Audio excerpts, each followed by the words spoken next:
Narinig ko naman yung ano ni Nanay Cynthia doon is, ano naman, ikaw ay pinagtanggol doon ni Nanay Cynthia. Oo. Ng mama mo? Nanay Cynthia. Mm-hmm. Siyempre. So, anong tanong mo, bro? Wala, anong ano mo doon?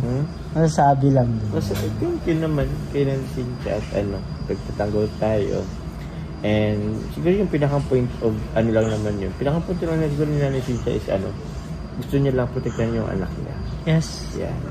Which is lahat naman tayo, ganun naman ang ano. Oo naman. Gusto naman talaga natin yung protektahan. Pero, yun nga. Siyempre, siguro iba rin kasi ang point of, or ano yun ang Cynthia point of view. And, as a whole lang, gano'n lang naman yun. Oo, siyempre talaga si Carla, kaya naintindihan naman natin yun. Saka, yung sinasabi ni Nanay Cynthia, inulit niya lang yung yung roles ni Rob. Ano po? Parang inulit niya lang yung roles ni Rob.